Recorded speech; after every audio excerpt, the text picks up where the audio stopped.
வணக்கம். புதியதொரு காணொளியில் இணைந்திருக்கின்றோம். இன்றைய இந்த காணொளியில் உலகளவில் பேசப்படக்கூடிய மிக முக்கியமான விடயங்கள் தொடர்பாகத்தான் குறிப்பாக தொடர்ச்சியாகவே நாங்கள் பேச இருக்கின்றோம். அதன் அடிப்படையில் பார்க்கிற போது இந்த உலகளாவிய ரீதியில் இயற்கை பேரழிவுகள் என்பது அதிகரித்து கொண்டு செல்கிறது. பல்வேறு நாடுகளிலையும் மண் சரிவுகளாகட்டும் இல்லாட்டி இயற்கை அனர்த்தங்களாகட்டும் இப்படியாக தொடர்ச்சியாக இடம்பெற்று கொண்டிருக்கிறது.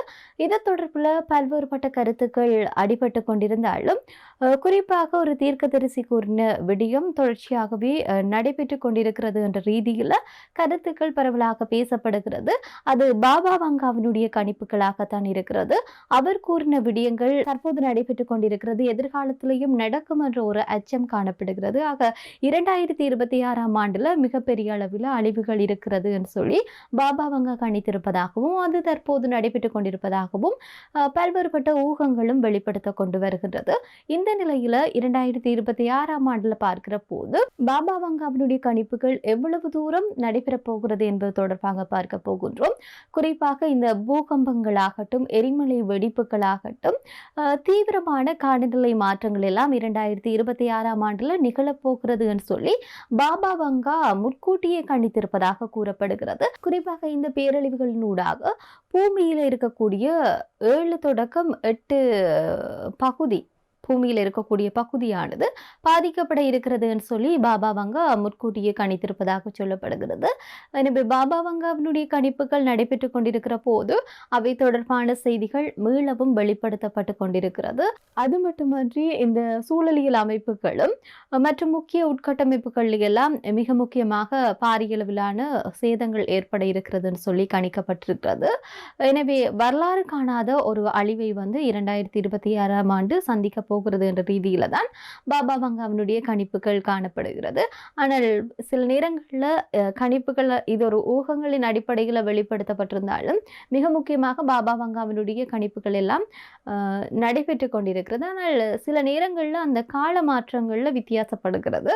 அதனை போன்று 2026ஆம் ஆண்டில் அப்படி எதுவும் நடைபெறாவிட்டால் நன்றாக இருக்கும் என்பதுதான் இதனை விமர்சிக்கக்கூடியவர்களுடைய கருத்தாக அமைகிறது.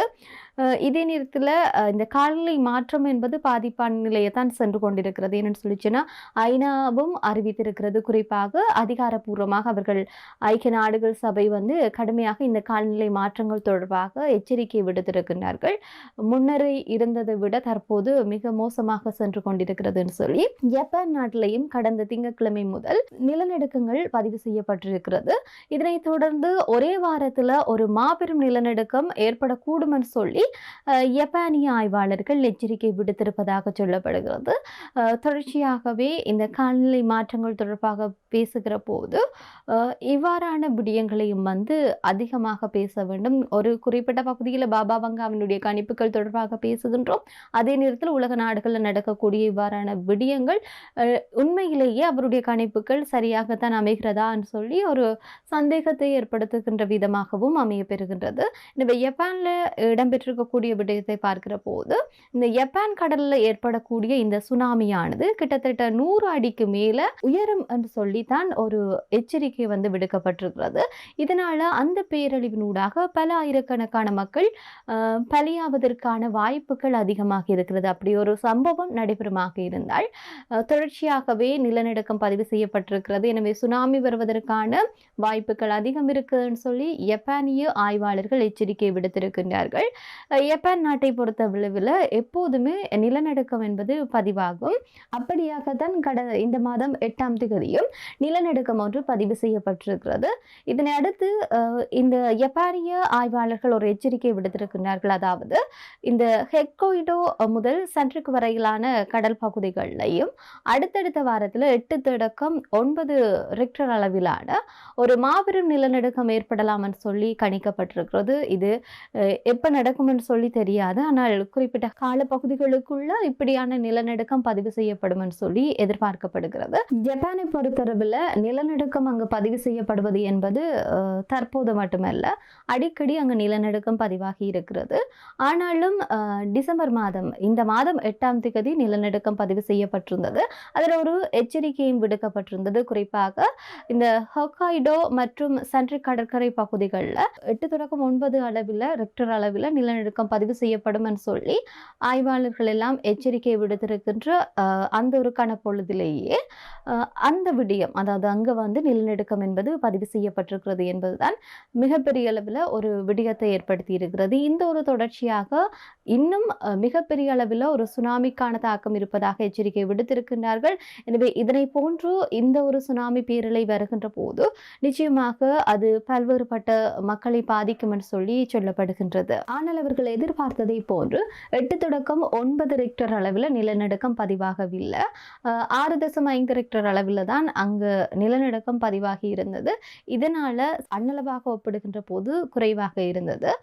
இப்படி அடுத்தடுத்து நிலநடுக்கம் வருவதானது ஒரு பொதுமக்கள் மத்தியில் பயத்தை தான் ஏற்படுத்தி இருக்கிறது. பொதுவாக இந்த கடலுக்குள்ள நிலநடுக்கம் வருகிற போது அது கடல் நீர்ல மிகப்பெரிய அளவில் இடம் மாறுகிறது. இதன் காரணமாகத்தான் அங்கு சுனாமி ஏற்படுகிறது. இந்த ஒரு சூழ்நிலையில அப்போது மிகப்பெரிய ஒரு எனர்ஜி ரிலீஸ் ஆகும்னு சொல்லி சொல்லப்படுகிறது. இந்த எனர்ஜி ரிலீஸ் ஆகிற போதுதான் அந்த சுனாமியினுடைய உயரத்தை வந்து கணிக்கக்கூடியதாக இருக்கும்னு சொல்லி சொல்லப்படுகிறது. எனவே ஜப்பான்ல வந்து மத்திய பேரிடர் மேலாண்மை குழு 2021ஆம் ஆண்டு ஆய்வுகளை வந்து ஹொக்கைடோ சென்ட்ரிக் பகுதிகளில் ஒரு ஆய்வுகளை மேற்கொண்டிருந்தார்கள் 2021ஆம் ஆண்டு.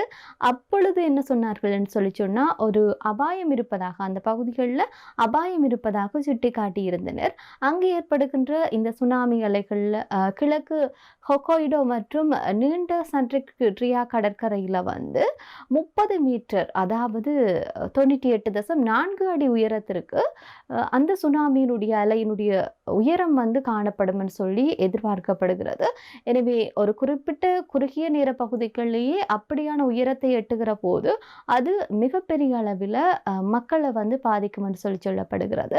எனவே அங்கு இருக்கக்கூடிய அந்த குறுகிய விரிகுடாக்களுக்கும் புவியியல் அமைப்புகளுக்கும் சுனாமி அலைகளை மேலும் தீவிரப்படுத்தக்கூடியதாக இருக்கும் என்று சொல்லி ஆய்வாளர்கள் தற்போது கணித்திருக்கிறார்கள். இதுதான் ஜப்பானிய மக்கள் மத்தியில் ஒரு அச்சத்தை ஏற்படுத்தக்கூடிய ஒரு விடயமாக மாறி இருக்கிறது.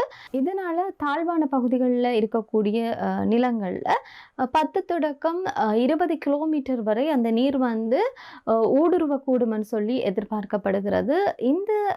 இவ்வாறாக இந்த நீர் ஊடுருவதில் இருக்கக்கூடிய பிரச்சனை தொடர்பாக பார்க்கிற போது இந்த நிலநடுக்கம் ஏற்பட்டு அடுத்து ஒரு 5 தொடக்கம் குறிப்பிட்ட நிமிடங்களுக்குள்ளேயே அந்த அலையினுடைய தாக்கம் வந்து அதிகமாக இருக்கும் என்று சொல்லப்படுகிறது. இது போல நடந்தால் 2 லட்சம் பேர் வரை உயிரிழக்கக்கூடும் என்று சொல்லி எதிர்வு கூறப்படுகிறது.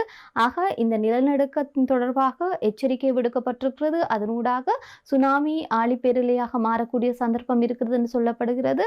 எனவே இதில் கிட்டத்தட்ட 2 லட்சம் மக்கள் வரை உயிரிழக்கக்கூடிய சாத்தியங்கள் இருப்பதாக சொல்லப்படுகிறது.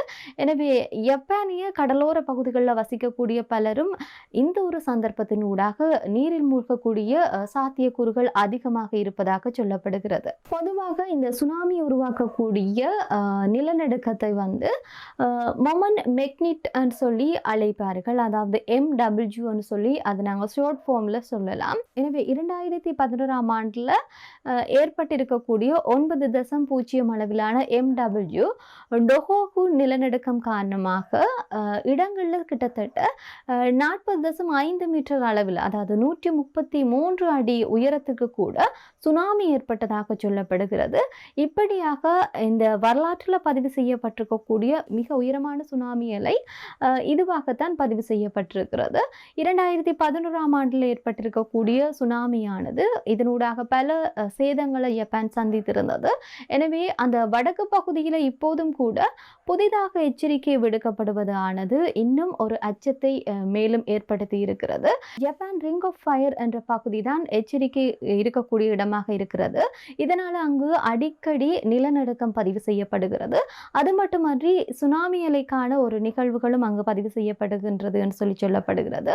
இதற்கு முன்பும் அங்கு கடந்த 2011 சுனாமி பேரலை ஏற்பட்டிருக்கிறதுன்னு சொல்லியும் ஒரு வலிமையான நிலநடுக்கம் பதிவு செய்யப்பட்டிருந்ததும் அதனை தொடர்ந்து ஏற்பட்டிருக்கக்கூடிய நிலநடுக்கத்தால் மிக பாரிய அளவிலான பாதிப்புகள் எல்லாம் ஏற்பட்டிருந்ததும் இங்கு குறிப்பிட்டு கூறக்கூடிய ஒரு விடயமாக இருக்கிறது. தற்போது ஜப்பானுக்கு இவ்வாறான எச்சரிக்கை விடுக்கப்பட்டிருக்கிறது என்பது இன்னும் ஒரு வகையில் பேசுபொருளாக மாறி இருக்கக்கூடிய விடயமாக இருக்கிறது. எனவே தொடர்ச்சியாக எவ்வாறான விடயங்கள் இடம்பெற இருக்கிறது, உலக அளவில் எவ்வாறான விடயங்கள் மிக முக்கியமாக பேசப்படுகிறது என்பது தொடர்பாக பல விடயங்களை தருவதற்கு தயாராக இருக்கின்றோம். தொடர்ச்சியாக இணைந்திருங்கள். நன்றி.